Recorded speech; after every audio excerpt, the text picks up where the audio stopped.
Breast feed ചെയ്യുന്ന എല്ലാ അമ്മമാർക്കും വേണ്ടിയിട്ടാണ് ഞാൻ ഈ വീഡിയോ ഇടുന്നത്.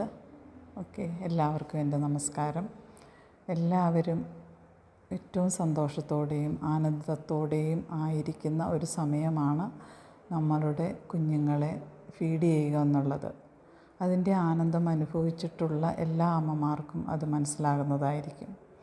അതിൻ്റെ പ്രാധാന്യങ്ങളും അതെന്തിനാണെന്നുള്ളതും പല പ്രാവശ്യം നമ്മളത് കേൾക്കുന്നതാണ് പലരുടെയും കയ്യിൽ നിന്നും. എങ്കിലും ബ്രസ്റ്റ് ഫീഡിങ് ജേർണിയിൽ, കാരണം നമ്മൾ മുലയൂട്ടുന്ന അത്രയും കാലം നമ്മൾ ഒത്തിരി പ്രതിസന്ധികൾ നേരിടുന്നതായിട്ട് കണ്ടിട്ടുണ്ട്. അപ്പോൾ ഈ വർഷം WHO-യും വേൾഡ് ഹെൽത്ത് ഓർഗനൈസേഷനും യൂണിസെഫും കൂടെ ബ്രസ്റ്റ് ഫീഡിങ് വീക്കിൻ്റെ ഓഗസ്റ്റ് 1 മുതൽ 7 വരെയാണിത് സെലിബ്രേറ്റ് ചെയ്യുന്ന എല്ലാ വർഷവും.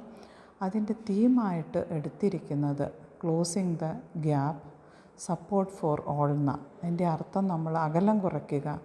അതിനുശേഷം അവർ പ്രത്യേകം പറയുന്നുണ്ട് ആരൊക്കെയാണ് ഈ അമ്മമാരെ സപ്പോർട്ട് ചെയ്യേണ്ടത്. ആദ്യമേ അവരുടെ പാർട്ട്ണർ അല്ലെങ്കിൽ ഫാമിലി, രണ്ടാമത് പറയുന്നത് ഹെൽത്ത് കെയർ വർക്കേഴ്സ്. നമുക്കറിയാം ഈ സമയത്ത് നമ്മൾ ഒത്തിരി സമയം ഹോസ്പിറ്റലിലൊക്കെ ആയിരിക്കുന്ന സമയങ്ങളുണ്ട്, കുഞ്ഞുണ്ടായി കഴിഞ്ഞാലും കുഞ്ഞുണ്ടാവുന്നതിന് മുൻപും. മൂന്നാമത് പറയുന്നത് കമ്മ്യൂണിറ്റിയുടെ സപ്പോർട്ടാണ്. അപ്പോൾ ഇതിന് വേണ്ടിയിട്ട് നമ്മൾക്ക് എന്തൊക്കെ ചെയ്യാൻ പറ്റുമെന്നുള്ളതാണ് അവർ ഈ വർഷത്തെ തീമിൽ പ്രത്യേകമായിട്ട് എടുത്തു പറഞ്ഞേക്കുന്നത്. നമ്മൾ പോളിസീസ് ഉണ്ടാക്കുക, പ്രധാനമായിട്ടും അമ്മയ്ക്കും കുഞ്ഞിനും, പ്രത്യേകിച്ച് ജോലി ചെയ്യുന്ന സ്ഥലങ്ങളിൽ അമ്മയ്ക്ക് കുഞ്ഞിനെ ഫീഡ് ചെയ്യാൻ പാകത്തിന് ഒരു ക്രഷോ അങ്ങനെ എന്തെങ്കിലും ഉണ്ടെങ്കിൽ എല്ലാ അമ്മമാർക്കും കുഞ്ഞുങ്ങളെ ഫീഡിങ് കണ്ടിന്യൂ ചെയ്യാൻ പറ്റും. രണ്ടാമത് അവർ പറഞ്ഞിരിക്കുന്നതാണ് നമ്മളുടെ കുഞ്ഞുങ്ങളുടെ ഫാമിലിയുടെ സപ്പോർട്ടാണ്. കാരണം ഭർത്താവും കുടുംബവും നമ്മളുടെ കൂടെ ഉണ്ടെങ്കിൽ മാത്രമേ നമ്മൾക്ക് അവരൊക്കെ അമ്മമാരെ സഹായിക്കാൻ പറ്റുള്ളൂ. അവരുടെ ആ ഒരു ഓട്ടോണോമി, അവരുടെ ഡിസിഷനെ നമ്മൾ സപ്പോർട്ട് ചെയ്യുക. എവിടെയും എപ്പോഴും പാല് കൊടുക്കുവാനുള്ള സൗകര്യം ഒരുക്കി കൊടുക്കുക എന്നുള്ളതാണ്. പ്രത്യേകിച്ച് നമുക്കറിയാം പബ്ലിക് സ്പേസുകളിൽ, റെയിൽവേ സ്റ്റേഷൻസ്, ബസ് സ്റ്റാൻഡ്, അല്ലെങ്കിൽ യാത്ര ചെയ്യുന്ന ഇടങ്ങളിൽ, പ്രധാനപ്പെട്ട ഇടങ്ങളിലെല്ലാം അമ്മമാർക്ക്, ഹോസ്പിറ്റൽസ്, അങ്ങനെയുള്ള എല്ലാ ഇടങ്ങളിലും അമ്മമാർക്ക് കുഞ്ഞുങ്ങളെ പാല് കൊടുക്കുവാനുള്ള എല്ലാ പ്രൈവസിയും കൊടുക്കണമെന്നാണ് പറയുന്നത്. നല്ല ഹൈജീനിക്കായിട്ടുള്ള ഒരു അറ്റ്മോസ്ഫിയർ കൊടുക്കുക. മൂന്നാമതായിട്ട് പറയുന്നത് ഹെൽത്ത് കെയർ വർക്കേഴ്സ്, അതെല്ലാവരും ഉണ്ട് അതിനകത്ത്.